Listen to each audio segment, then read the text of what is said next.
సుమన్ టీవీలో మీ personal and business promotions కోసం కింది నెంబర్కి కాంటాక్ట్ చేయండి.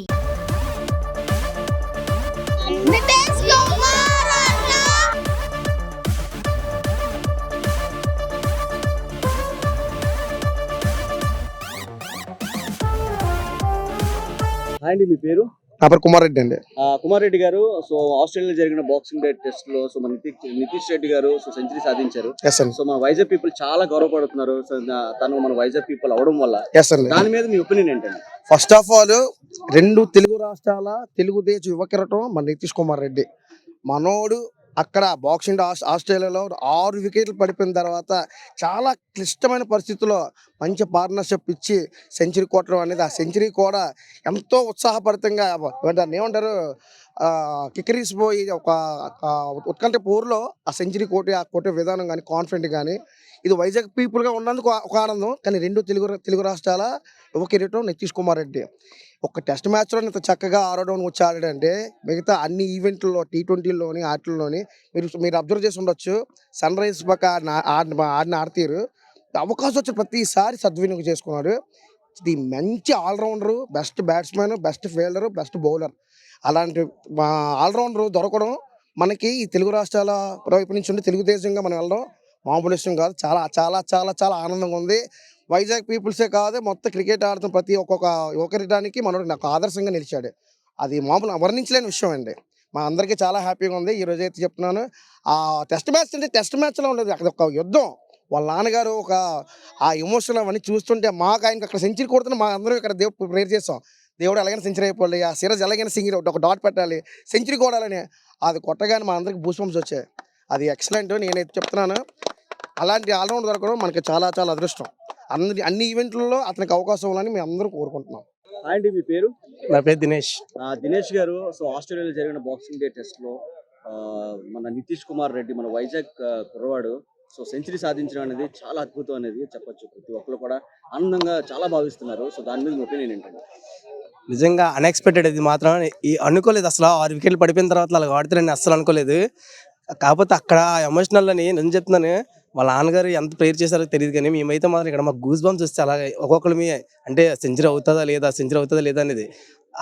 ఆ టైంలో బ్యాటింగ్ ఆడి ఆ టైంలో సెంచరీ కొట్టడం అంటే మాటలు కాదు. అది ఒక తెలుగుడు అయ్యింది ఇలా తెలుగు వాళ్ళందరికీ దడ పుట్టించేలాగా ఆడించాడు. అని చెప్తున్నాను, అన్ని వికెట్లు పడిపోయిన తర్వాత కొడతారని ఎవ్వరు అనుకోరు నాకు తెలిసి.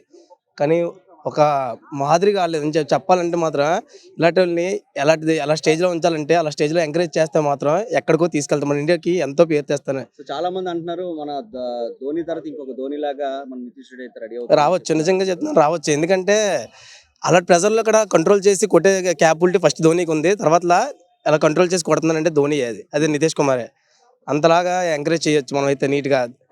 ఎంత మంచి ప్లేయర్ అవుతారంటే ఇండియాకి, అంత మంచి ప్లేయర్ అవుతారు. ఇలాంటి ఆటలని T20 ఆటల్లో గట్రా ఎంకరేజ్ చేసి ఎక్కడికో ఒక స్టేజ్లో పెడతారు ఇండియాని అయితే. రాబోయే కాలంలో కూడా సో మన నితీష్ కుమార్ రెడ్డి గారు మన ఇండియాకి ఒక ఆణిముత్యం అని చెప్పేసి ప్రతి ఒక్కరు అంటున్నారు. ఒక సచిన్ గారి లాగా, నెక్స్ట్ ఒక ధోని గారి లాగా అంటున్నారు. ఎంతవరకు అండి? నిజమే. ఎందుకంటే టెస్ట్లో ఏ విధంగా ఆడాలో, టెస్ట్లో ఆ విధంగా T20లోని ఎలాగా స్కోర్ రన్ చేయాలో దాన్ని బట్టే స్ట్రైక్ రేట్ బట్టి ప్లాన్ చేసుకుని ఆడుతున్నాడు. అంత బాగా ఆడుతుందంటే ఎవరితో కంపేర్ చేసినా తప్పులేదు. అంత మంచి ప్లేయర్ మన ఇండియాకి. అలాంటి మన ఇండియాకి దొరకడం, వైజాగ్ నుంచి వెళ్ళడం అంటే చాలా గర్వకరమైంది. ఇలాంటి వాళ్ళని ఎంకరేజ్ చేస్తే మాత్రం మన ఇండియాకి మాత్రం ఫస్ట్ టైం చాలా మంచి ప్లేస్లో పెడతాడు. అలా ఎంకరేజ్ చేస్తే మాత్రం.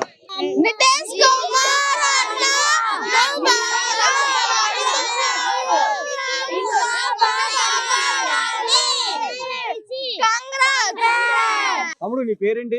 పి సునీల్ కుమార్ అనియా. సునీల్ కుమార్, ఇప్పుడు మన వైజాగ్ అబ్బాయి నితీష్ కుమార్ రెడ్డి సో క్రికెట్ లో ఒక రేంజ్ కి మంచి పొజిషన్ కి వెళ్ళిపోయాడు. ఆయన ఆస్ట్రేలియా జరిగిన మ్యాచ్ లో సెంచరీ అయితే సాధించాడు. నీకు ఎంత ఆనందంగా ఉంది చెప్పు ఒకసారి. నితీష్ కుమార్ రెడ్డి చాలా బాగా ఆడుతున్నాడు అనియా. ఈరోజు టెస్ట్ మ్యాచ్ లో డిఫెన్స్ చేస్తని తను డిఫెండర్ గా ఉండొచ్చు. టెస్ట్ మ్యాచ్ లో హిట్టింగ్ వల్ల అవుట్ అవ్వచ్చేమో అని డిఫెన్స్ చేస్తున్నప్పుడు మాత్రం అవుట్ అవ్వడు. తను చాలా బాగా ఆడుతున్నాడు. తన వైజాగ్ కి ఎంతో మంచి పేరు తెచ్చాడనియా. తన ఫాదర్ కెరియర్ని లెక్క చేయటం, తన ఫాదర్ కెరియర్ని తను తెచ్చి తను ఆడుతున్నాడనియా. తన ఫాదర్ గవర్నమెంట్ ఎంప్లాయ్. తను 25 ఇయర్స్ గవర్నమెంట్ జాబ్లో చేసేవారు. తన గురించి లైఫ్ సాక్రిఫైస్ చేశారనియా. అంటే నితీష్ కుమార్ ఇంకా చాలా టెస్ట్ మ్యాచ్లోనే కాకుండా ఇంకా ఓడిఎస్లో ఐపీఎల్లో కూడా ఆపర్చునిటీస్ రావాలని మా వైజాగ్ వాళ్ళందరూ చెప్తున్నారు అన్నయ్య. ఇప్పుడు నువ్వు క్రికెట్ ఆడుతున్నావమ్మా? ఆడుతున్నాను అన్నయ్య. సో నువ్వు ఇప్పుడు ఎవరిని ఇన్స్పిరేషన్ గా తీసుకుందాం అనుకుంటున్నావు? అంటే ధోని ఉన్నాడు, నితీష్ కుమార్ రెడ్డి బాగా ఆడాడు అన్నయ్య. టెస్ట్ చూశాను మధ్యాహ్నం లంచ్ వెళ్ళినప్పుడు. చాలా బాగా డిఫెండ్ చేస్తూ ఆడుతున్నాడు. తనకి ఇంకా మంచి ఆపర్చునిటీస్ రావాలని కూడా అనుకుంటున్నారు వైజాగ్ వాళ్ళందరూ. ఇంకా తన్ని లాస్ట్ పొజిషన్లో తేటంటే ఫస్ట్ మిడిల్ ఆర్డర్లో ఎవరైనా మిడిల్ ఆర్డర్లో బ్యాటింగ్ పెడితే బాగుంటుందని అనుకుంటున్నారు అన్నయ్య. ఆశీష్ గారు, సో నితీష్ కుమార్ రెడ్డి గారు సెంచరీ సాధించిన సంగతి మీకు తెలిసింది ఆస్ట్రేలియాలో. సో దాని గురించి మీ స్పందన ఏంటండి? నితీష్ కుమార్ రెడ్డి మొన్న ఐపీఎల్లో చూడడం జరిగింది. నితీష్ కుమార్ రెడ్డిని ఐపీఎల్లో మన సన్ రైజర్స్ తరపున ఆడాడు. సన్ రైజర్స్ తరపున మిడిల్ ఆర్డర్లో వచ్చాడు. మంచిగా హిట్టింగ్ చేస్తాడు. మంచిగా సౌండ్ టెక్నిక్ ఉంది బ్యాటింగ్లో కూడా. సో అలాంటి ప్లేయర్ని కోచ్ గంభీర్ బ్యాకప్ చేసి వెంటనే టెస్ట్లో అంత అనుభవం లేకపోయినా కూడా మన బీజీటీకి బార్డర్ గవాస్కర్ ట్రోఫీకి సెలెక్ట్ చేసి స్క్వాడ్లో ఉంచి ప్లేయింగ్ లెవెల్లో ఛాన్స్ ఇచ్చారు. అది లోవర్ మిడిల్ ఆర్డర్లో ఛాన్స్ ఇచ్చారు. లోవర్ మిడిల్ ఆర్డర్లో మన టాప్ ఆర్డర్ ఫెయిల్ అవుతున్నా కూడా న్యూ బాల్ నెగోషియేట్ చేస్తూ, స్వింగ్ని నెగోషియేట్ చేస్తూ, హిట్టింగ్ చేస్తూ టైల్ ఎండర్స్తో బ్యాటింగ్ ఆడించాడు. ప్రతి ఇన్నింగ్స్ 40+ కొట్టాడు. సో అది కూడా 40+ చేశాడు. బట్ ఇంకా ఎక్కువ కొట్టాల్సింది. బట్ లోవర్ ఆర్ మిడిల్ ఆర్డర్ని సపోర్ట్ లేదు. సో బ్యాటింగ్ సపోర్ట్ లేకపోవడం వల్ల ప్రతి మ్యాచ్ ఇప్పుడు 40 అవుట్ అవడం జరిగింది. సో ఈ మ్యాచ్ వచ్చేసరికి శుభ్మన్ గిల్ అంత ఫామ్లో లేడు. మెయిన్గా రోహిత్ శర్మ ఇండియన్ కెప్టెన్ అసలు టెస్ట్లో అసలు ఫామ్లో లేడు.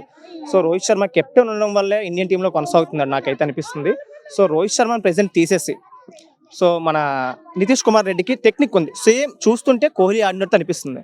సో మంచి టెక్నిక్ ఉంది కాబట్టి నితీష్ కుమార్ రెడ్డి లాంటి ప్లేయర్ సో లాంగ్ ఇన్నింగ్స్ ఆడగలడు. సో న్యూ బాల్ కూడా ఆడగలడు. కాబట్టి నితీష్ కుమార్ రెడ్డిని ఓపెనర్గా ప్రమోట్ చేసిన, లేదా ప్రెజెంట్ ఇండియన్ టీంకి రోహిత్ శర్మ సరిగ్గా ఆడలేదు కాబట్టి ఓపెనింగ్ స్లాట్ ఖాళీగా ఉంది, లేదా 1 డౌన్ శుభ్మన్ గిల్ ప్లేస్ ఖాళీగా ఉంది.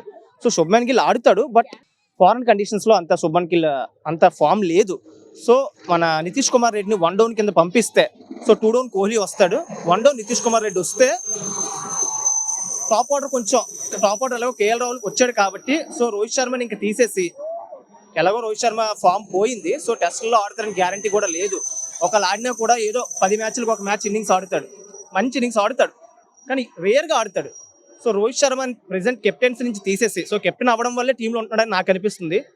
సో ఇండియన్ టీము కోచ్ ఒక బ్రేవ్ డెసిషన్ తీసుకొని, బుమ్రా ఎలాగో వైస్ కెప్టెన్ ఉన్నాడు కాబట్టి బుమ్రాని కెప్టెన్ చేసి రోహిత్ శర్మని తీసేసి ఇంకా ప్రమోషన్ ఇవ్వాల్సి ఉందండి ఎవరికి, మన నితీష్ కుమార్ రెడ్డికి అయితే మాత్రం లోవర్ మిడిల్ ఆర్డర్తో. అంటే టైల్ ఎండర్స్ ప్రతిసారి సపోర్ట్ చేయలేదు. ఈసారి ఏదో వాషింగ్టన్ సుందర్ సపోర్ట్ చేశాడు కాబట్టి సెంచరీ కొట్టాడు. ఆ ప్రెషర్తో ఆడాల్సి వస్తుంది. వికెట్ పడిపోద్దేమో సో హిట్టింగ్కి వెళ్ళాల్సి వస్తుంది. హిట్టింగ్కి వెళ్ళడం వల్ల నితీష్ కుమార్ రెడ్డి అవుట్ అవుతున్నాడు. కానీ ఇన్నింగ్స్లో డిఫెన్స్ సైడ్ ఎక్కడ అవుట్ అవ్వలే. సో నితీష్ కుమార్ రెడ్డిని ఖచ్చితంగా 1 డౌన్కి ప్రమోట్ చేస్తే, సో 3 డౌన్ కింద ప్రమోట్ చేస్తే ఇంకా కోహ్లీ రికార్డ్ సెంచరీస్ ఏవైతే ఉన్నాయో ఖచ్చితంగా బ్రేక్ చేస్తాడు. సో నితీష్ కుమార్ మన వైజాగ్ కురవాడు అవడం అనేది చాలా మంది హ్యాపీగా ఫీల్ అవుతున్నారు. సో దాని మీద నితీష్ కుమార్ రెడ్డి వాళ్ళ ఫాదర్ సపోర్ట్ చేసి వచ్చారు. సో వాళ్ళ ఫాదర్ గవర్నమెంట్ జాబ్ వదులుకొని 25 years సర్వీస్ వదులుకొని సో నితీష్ కుమార్ రెడ్డి కోసం తన కెరీర్ సాక్రిఫైస్ చేసి మరి తన కొడుకు ఎలాగైనా సరే వెళ్ళాలని చెప్పి, క్రికెట్లో ఎలాగైనా సరే మంచి ఎత్తుకు ఎదగాలని చెప్పి తన జాబ్ వదులుకొని మరి సాక్రిఫైస్ చేశాడు. సో ఇంట్లో పేరెంట్స్ సపోర్ట్ చేశారు. సో మిడిల్ క్లాస్ ఫ్యామిలీ నుంచి వచ్చి గాజువాకలో ఉంటున్నాడని తెలిసింది. బట్ ఎప్పుడు చూడలేదు నితీష్ కుమార్ రెడ్డిని అయితే మాత్రం. అలాంటి ప్లేయర్ ఖచ్చితంగా ఇండియన్ టీంకి ఆడాలి. సో టెస్టుల్లోనే కాదు ODIsలో కూడా ఛాన్స్ ఇవ్వాలి. ఎందుకంటే టెక్నిక్ ఉంది, అగ్రెషన్ ఉంది. సో బ్యాలెన్స్ చేయగలడు. సో హిట్టింగ్ చేయాలంటే హిట్టింగ్ చేయగలడు, డిఫెన్స్ చేయగలడు.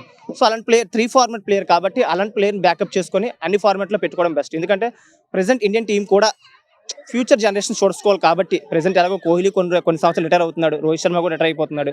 సో బుమ్రా కెప్టెన్సీలో ఎలాగైనా సరే 3 ఫార్మాట్ ప్లేయర్ చేయాలని నేను అయితే కోరుకుంటున్నాను నితీష్ కుమార్ రెడ్డిని. అండి నమస్తే. నమస్తే. మీ పేరు? దుర్గాప్రసాద్. దుర్గాప్రసాద్ గారు, మన వైజాగ్ వాస్తవుడు, మన వైజాగ్ క్రికెటర్, ఇంకొక ధోని అని చెప్పుకోవచ్చు. మన నితీష్ కుమార్ రెడ్డి ఈ రోజు ఆస్ట్రేలియాపై సెంచరీ సాధించడం చాలా ఘనంగా ఉంది. సో మీ విషయాల్లో అంటే మీ మాటల ద్వారా అసలు చెప్పండి. మా మాటల ద్వారా ఏంటంటే మన నితీష్ కుమార్ రెడ్డి గారు మన వైజాగ్ నుంచి వెళ్ళడం, మన ఆంధ్రవాడై ఉండడం, అటు మన తెలుగువాడై ఉండడం అదో గొప్ప కారణం. అండ్ వచ్చిన కొత్తలోనే కొట్టాల్సిన సెంచరీని కొద్దిగా లేట్ అయినా సరే ఆస్ట్రేలియా మీద కొట్టడం ఎంతో ఆనందకరంగా ఉంది. అది తన తండ్రి తగ్గ తండ్రి నిరూపించుకున్నాడు. చాలా గొప్పగా ఆనందంగా ఉంది. తను మన వైజాగ్ నుంచి వెళ్ళడం ఇంకొక ఆనందకరం. ఇప్పుడు నితీష్ రెడ్డి గారు మీరు కలిసి ప్రాక్టీస్ చేసేవారు అని నేనైతే విన్నా, అది ఎంతవరకు నిజం? అది ఎంతవరకు నిజం అన్నది మేము చెప్తామండి. దట్ ఏంటంటే మేము ప్రాక్టీస్ చేసాం కాబట్టి తన అనేది ప్రాక్టీస్ తన ఎంతో ఇష్టంతో ఆడాలనే కృషితో చేసేవాడు. మేము ఏదో ఆడాలి టైంపాస్ ఆడాలన్న ఆటతో ఆడేవాళ్ళమి. బట్ తన చాలా ఎఫర్ట్స్ పెట్టి చాలా ఫుల్ఫిల్గా దాన్నే లక్ష్యంగా పెట్టుకొని ఆడాడు. ఎట్టకాలకి కొట్టాడు. వాళ్ళ తండ్రి గారు అయితే నితీష్ కుమార్ రెడ్డి సక్సెస్ కోసం ఇన్నేళ్లుగా తన కెరీర్ ని కూడా వదిలేశారని చెప్పేసి చాలా మంది చెప్తున్నారు. ఇది ఎంతవరకు నిజమండి? అది చాలా వరకు నిజమండి. తన కెరీర్ కోసం కేవలం తన కెరీర్ కోసం తన వర్క్స్ అన్ని పక్కన పెట్టి తిన స్పోర్ట్స్ లో చాలా వరకు ఎఫెక్టివ్గా ఉండాలని తనకే కోఆపరేట్ చేశాడు. అది చాలా వరకు నిజం. థ్యాంక్ యూ అండి. Thank you.